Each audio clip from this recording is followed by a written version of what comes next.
everyone, and welcome to Open Source Friday. Hopefully, you can hear me. We've been having some audio issues, but I'm getting the go-ahead from Josh that he can hear me. Awesome. I'm happy that that kind of resolved itself. Sorry we started a few minutes late, but hey, y'all, I'm Kadesha. Thank you so much for joining. Today, I'm super excited to have Josh here to talk to us all about maybe finance. It's been trending on GitHub all week, which is wild because they just started open sourcing the project. Before we get into it, though, I wanted to remind you that we just launched GitHub certifications. So if you're looking to get GitHub certified, be sure to go to this link that I'm about to drop for you to get all your certs going. We have certifications in foundations, GitHub Actions, security, and I believe administration. So definitely go check that out. Welcome, everyone. So let's just get right into it, right? I'm going to add Josh to the stage. Welcome, Josh. Hey, thanks for having me. Yeah, of course. Thank you so much for joining. I'm so happy that that audio issue kind of resolved itself. For sure.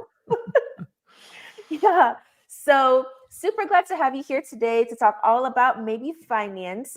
Before we get into the project, let's talk a bit about Josh. So tell us a bit about who you are, what you do, and yeah, let's just get right into it. Sure. So I've been building for the internet for 20 years, and kind of serial maker of things. I have a projects list of probably 60 to 70 different projects, companies, whatever, lots of stuff over the past 20 years. Oh, wow. Most recently, back in 2020, I sold a company called Baremetrics. And this brings us to sort of today, sold a company called Baremetrics. Had planned on retiring, and then that lasted about 3 months, and I started Maybe. So started working on that back in 2021, and then here we are today. It's kind of been revived. We can talk through it getting shut down last year, but whatever. But that's where we are today. Yeah. Oh no. So tell us about Maybe, like, how did you get started in maybe finance? How did that, how did you come up with the idea? Were you in finance? What does that process look like? Sure. So I do not have a background in finance. I have a background in design. And I had started Maybe. So I mentioned I sold the company back in 2020 and started working with a financial advisor at the time, and realized, like, hey, this is kind of crazy how much financial advisors charge, and then what are the tools that are available to sort of really manage your own, not just your finances in the sort of budgeting perspective, but also like growing wealth over your lifetime. And so the tools available are pretty slim, not great.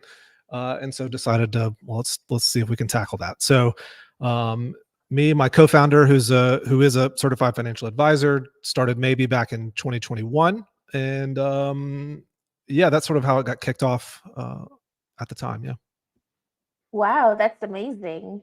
That's awesome. It's crazy because it's like we're kids and we become teenagers, we go to college, we graduate, then we're adults, and we're just jolted into adult life to like manage money and all that jazz. And nobody really teaches us how to do all that stuff. Like we kind of have to just fail and then figure it out on our own eventually, hopefully, right?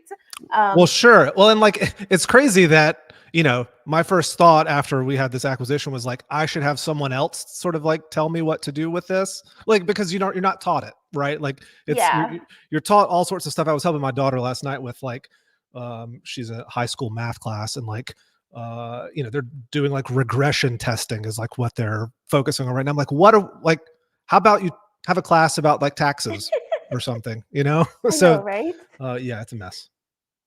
Awesome. So like, what made you decide to open source this project, right? So I was reading about your story, it was a main company. You spent a lot of time, and money investing in the product, building up the product. So like, how did we get here? Tell us the story of Maybe. Sure.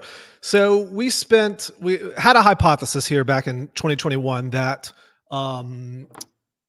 we wanted to make these sort of tools for managing your finances and growing your wealth very accessible. But we also are like aware of the fact that like certain times in your life, it's helpful to have a third party sort of give you some advice. So, the tax codes, especially in the US, very complex. So like Yes. having someone who can help you sort of make the best decisions in those scenarios is great. So the hypothesis was like, we provide these really great tools for managing your finances, growing your wealth, but we'll also augment that with a financial advisor who's available for you to shoot a note to or send a video to or whatever. And they've got the context of all your finances right there on the spot. So that was the hypothesis. We spent about 18 months building it. And you can see this in the repo. We spent the better part of $1 million building this. Oh, We wow. had a team of people building this stuff and launched it almost not quite a year ago. I think it was about March of last year we officially launched. And the economics just didn't work. We had spent a lot of money building the product, specifically having a team behind it.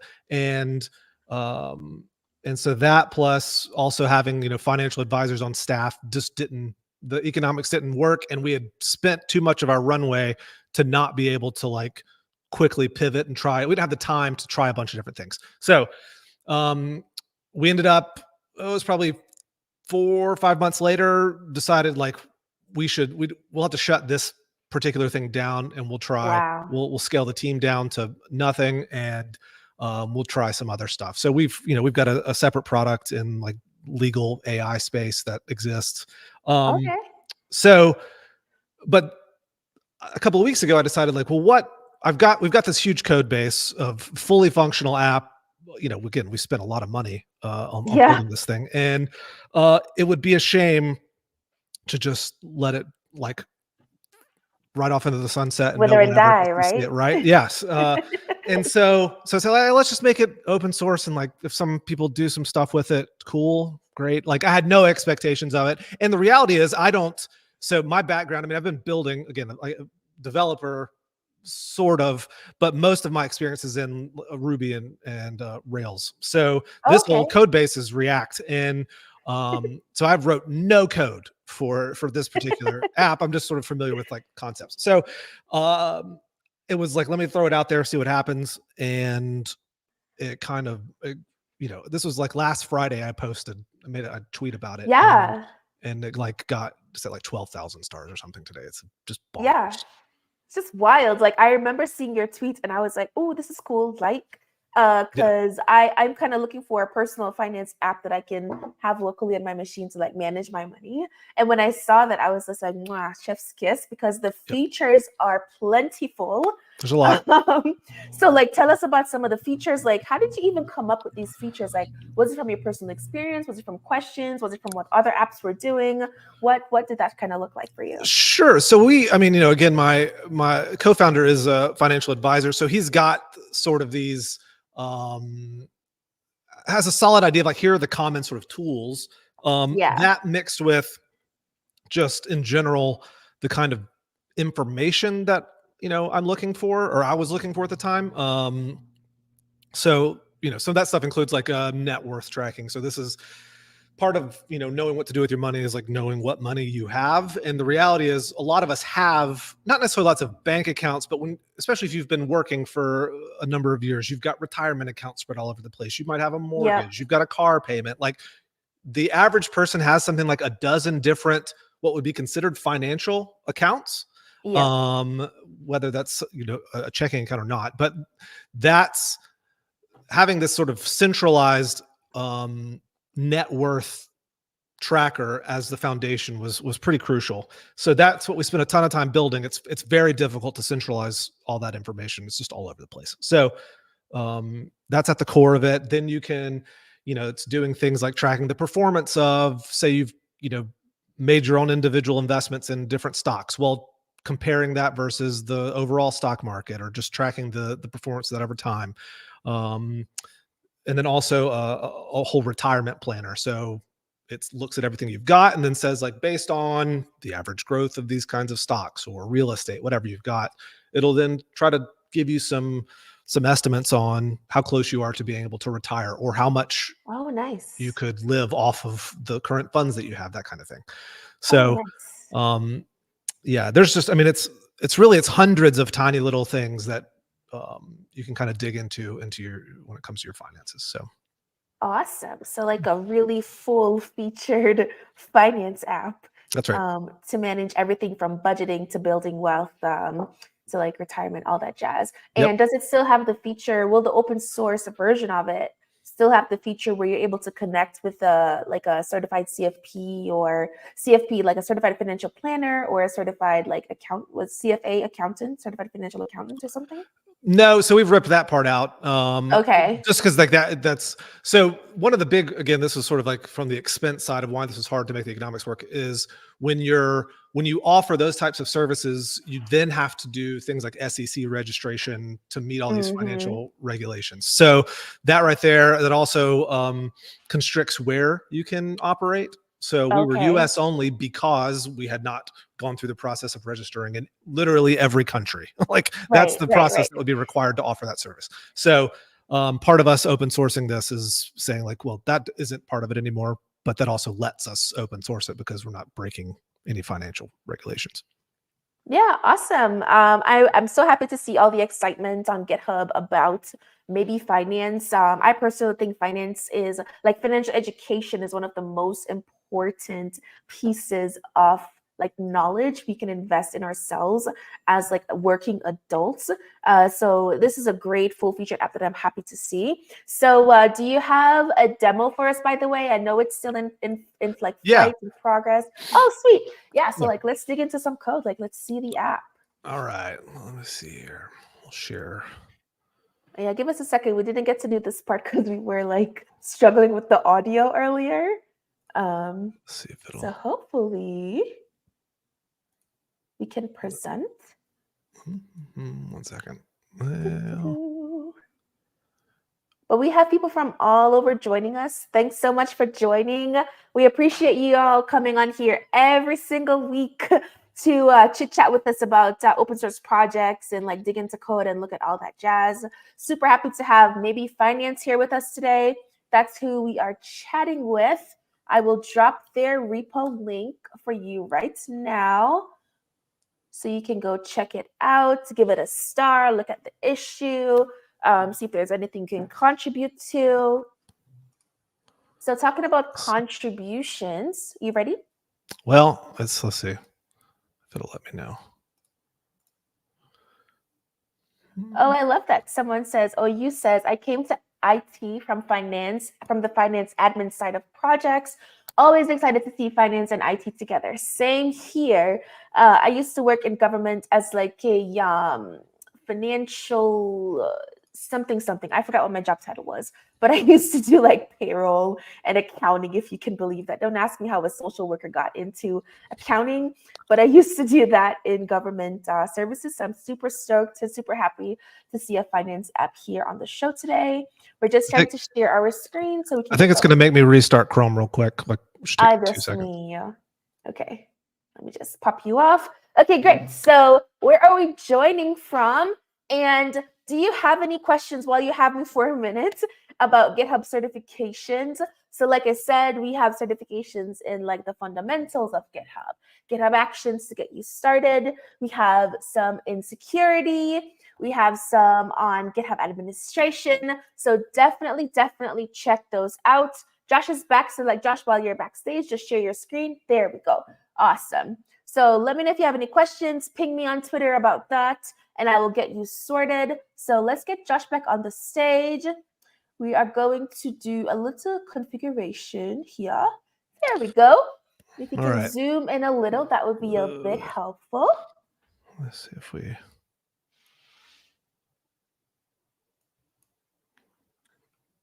Does that work? How about that? Is that good? Yes. Okay. Let's see here. Okay. So this is a week ago. This didn't function at all. So like, this is what we're kind of coming from here. It's still relatively limited. Again, when I made it open source, it was like, hey, can anyone help me get this functioning again? You know, like that was the kind of spot that we were in. So we've made a ton of progress. Nice. There's been hundreds of contributions made by people in the past week. So either way, so this is all running locally.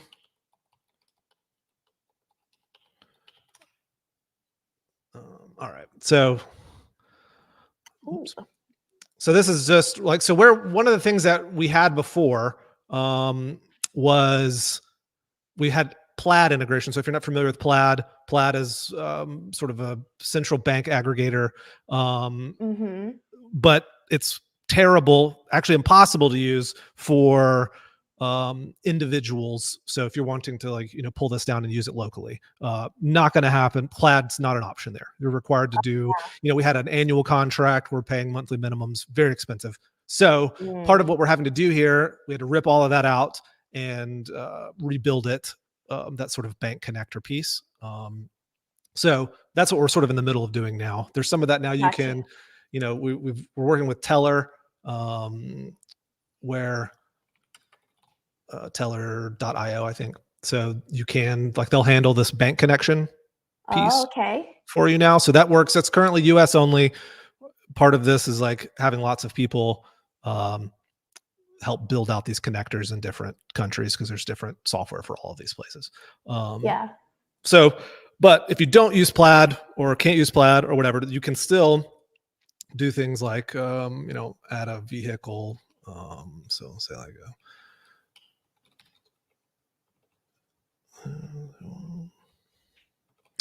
let's say that was and so when you add these things, so that just, automatically updated my net worth, for instance. And then, but you can also add things like, so debt. So say you have a car payment, right? Or like a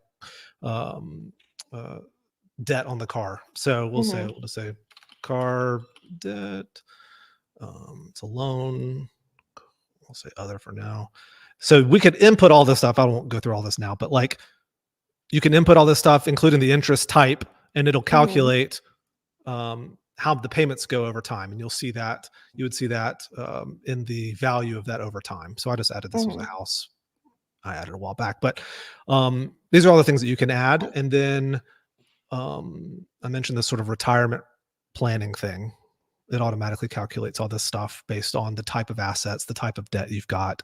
And we've got these things built in for sort of an education component where you kind of click on anything and we'll explain well, how does this work? How are we forecasting that you'll have X amount of dollars and whatever? Yeah. So you can go through all this stuff and, you see the different rates for that kind of stuff. So these are things that we had built into maybe, 2 years ago. A year ago, that kind of thing. And so now it's available for everyone in this planner. You can add different things. Like I plan on spending $1,000 a month or something in my retirement, and it'll calculate all the stuff for you. So that's sort of a high level overview. Yeah, of that kind of stuff. That's awesome. I'm seeing a lot of questions about Plaid. Plaid, what is Plaid?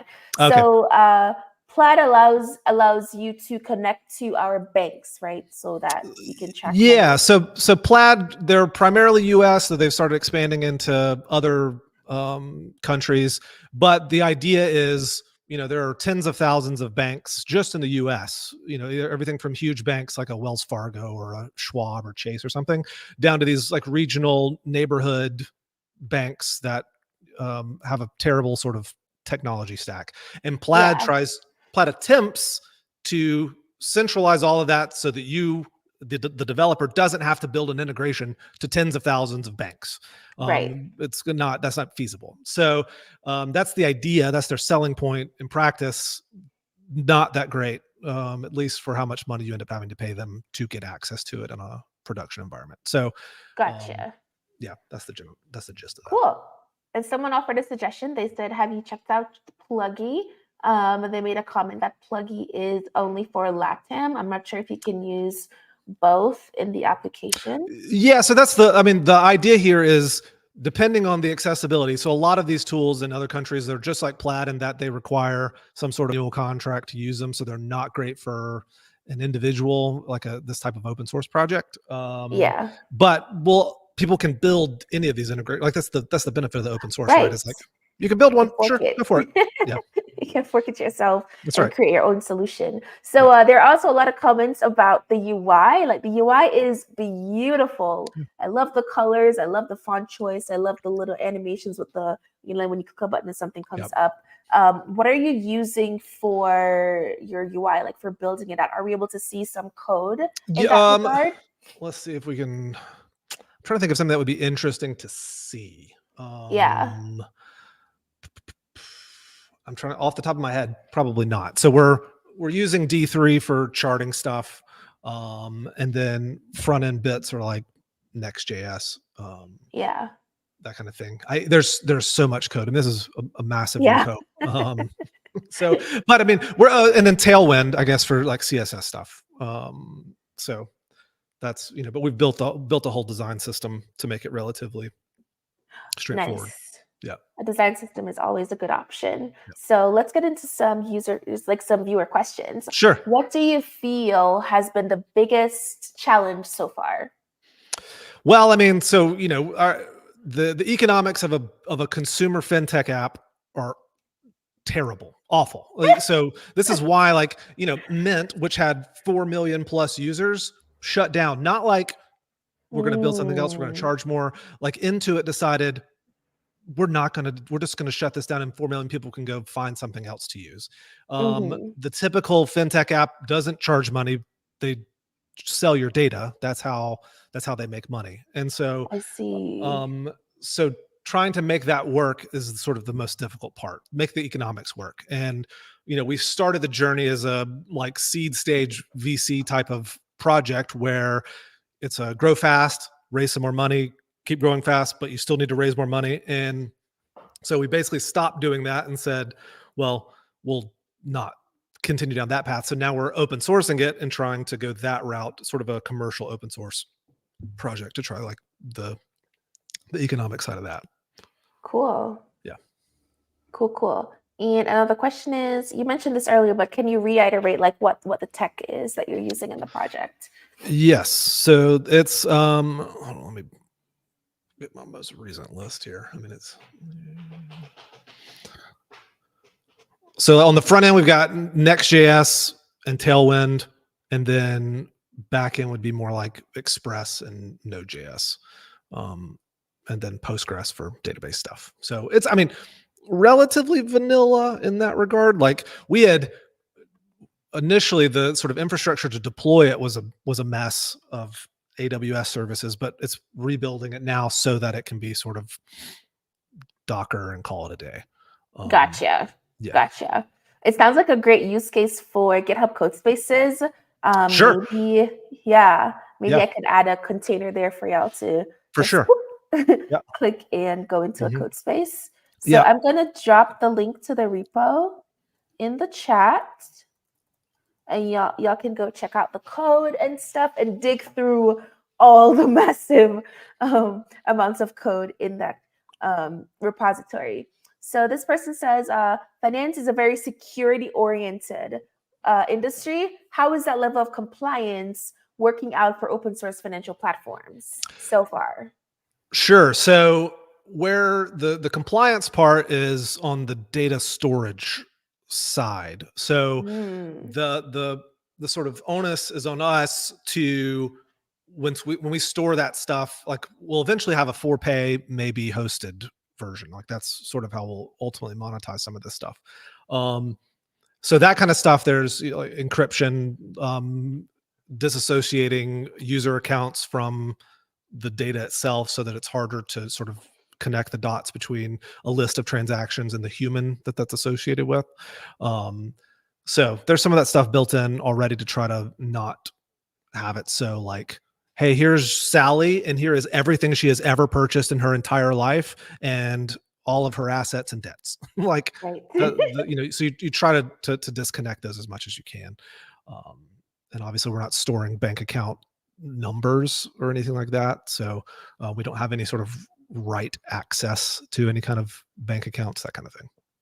Gotcha. Another security question is, how are you dealing with the security and access of using bank connectors to make sure that whoever logs in doesn't see someone else's account? Sure. I mean, that's like core to any sort of Right. auth system, right? Is just Right. making sure that you're only pulling the data associated with. But and part of like the open source, I mean, we already spent a massive amount of time making sure this worked properly before we open sourced it. But the sort of extra layer of open source benefit being that now anybody can sort of gut check that and be like, hold on, here's a hole in this that you missed, or Yeah. essentially finding bugs, that kind of thing. Yeah, and I think it's also the beauty of having like self-hosting. Sure, that's right. It's only private to your machine or your server or Yep. wherever you have it loaded up. So someone says they've been using Tiller. I'm guessing Tiller is another finance platform. That's right. And they want to try this, but this means I need to host my own project on a server somewhere, right? Well, at the moment, yes. So you would either have to run it locally or deploy it to your own server. Private server, yeah. And that's a little messy right now. Again, this is a week ago. This thing didn't work at all. Yeah. So like, there's a lot of work to do there. And again, we'll eventually offer, if you don't want to host it yourself, we'll offer a hosted version as well. Yeah. And a question I had for you was, I saw some issues in your repo. Are there any high priority issues? And are you offering any bounty for those Yes. issues? Yes to both. So currently, I mentioned earlier how we ripped Plaid out, and we're trying to sort of fill in the gaps there. So one of the things Plaid did mostly let us do was like, you connect your investment accounts, for instance, and so it would pull in all of your investment data, and then we would track the value of those investments over time. There aren't any bank connectors that work on an individual level that do that at the moment.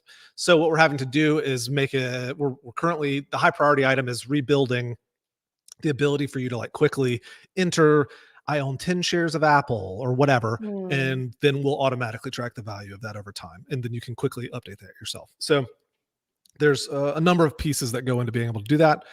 Those are the current high priority issues. So that's the main thing at the moment. As far as bounties go, yes. So we've in the past week, we've done, I think it was $1,500 or $2,000 worth of bounties. Today I just posted two $250, so $500 total bounties for Nice. stuff in that regard. And the hope here is that we can, very much I want to keep paying people for contributing, where especially for higher impact kind of stuff, and items that will ultimately commercialize, right? So like helping us build out some Stripe integration stuff for us, the for pay stuff. Like we should pay you for helping us, essentially make money. So in no way are we trying to like take advantage of anyone. And the opposite, really, I would love to pay everyone for everything. Awesome. Awesome.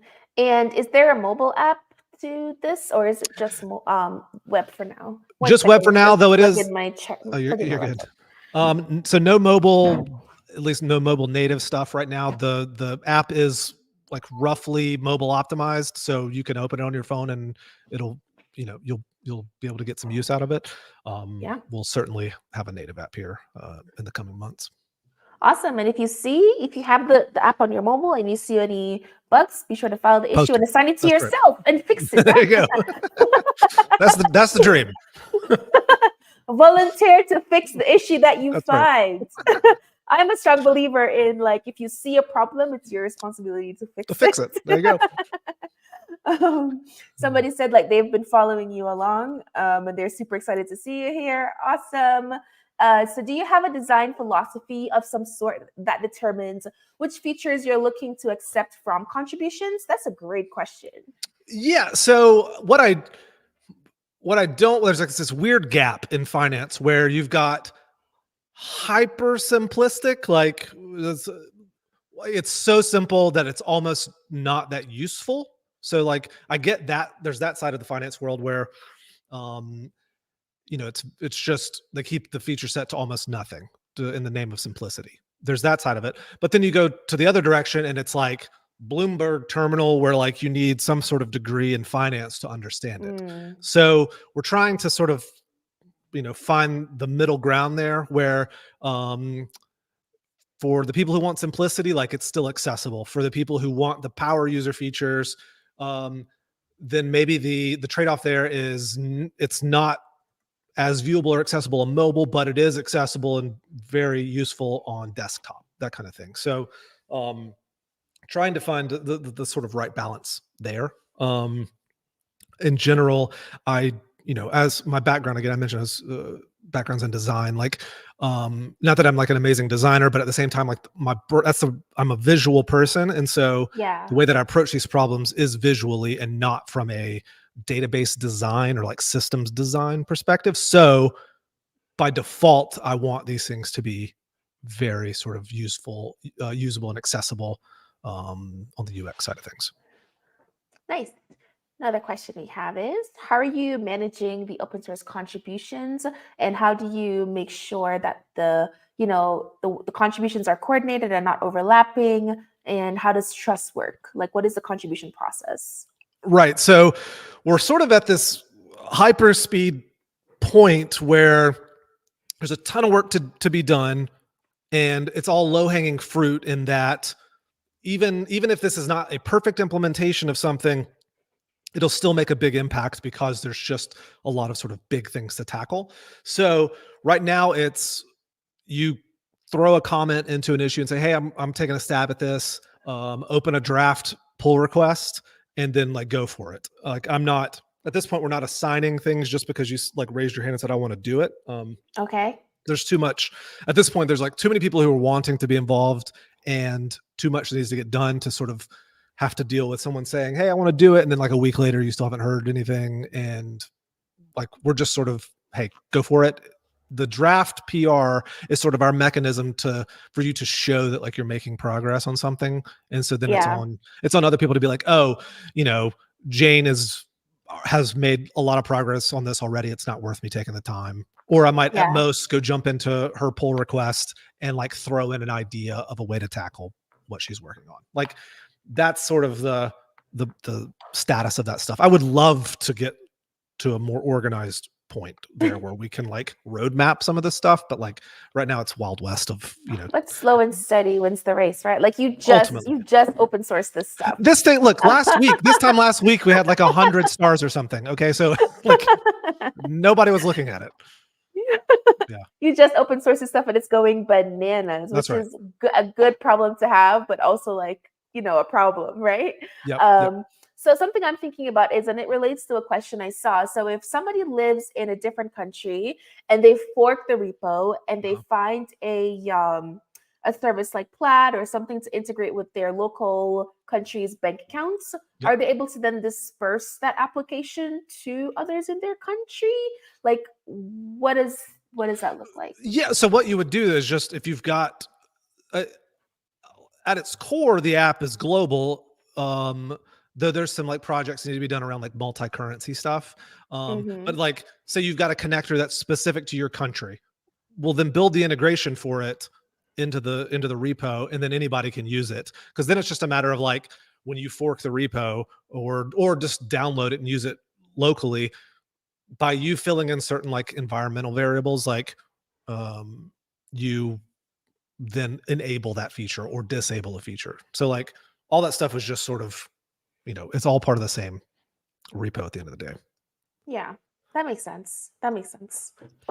And I guess I'll choose one more question. So they're curious about when you started working on the project, and how long did it take to get you to MVP? And are you planning any new features, phases? What does that look like? Yep. So I mean, we started, the first sort of pass at building this stuff was back in 2021. I think we were internally using stuff within a few months. But I mean, we spent the better part of like close to 18 months getting to that sort of launch state where we were sort of said, hey, anybody jump in and let's start using it. And a lot of that, the slowdown around that stuff is around weird data edge cases. As much as Plaid tries to sort of like standardize that stuff, or any kind of data aggregator tries to standardize that stuff, there's just holes. And so that's it. It took us probably the better part of 12 to 18 months to like really get to a super stable product. Wow. As for new features, yeah, I mean, there was already a ton of stuff that we wanted to build. There's sort of, I think one of the reasons that this thing took off so much over the past week was because of Mint shutting down a couple months ago, and or at least announcing it. And so there's now this huge wave of people who have been using Mint for 10 years or something, like a long time. And now they just kind of get dropped out of the sky.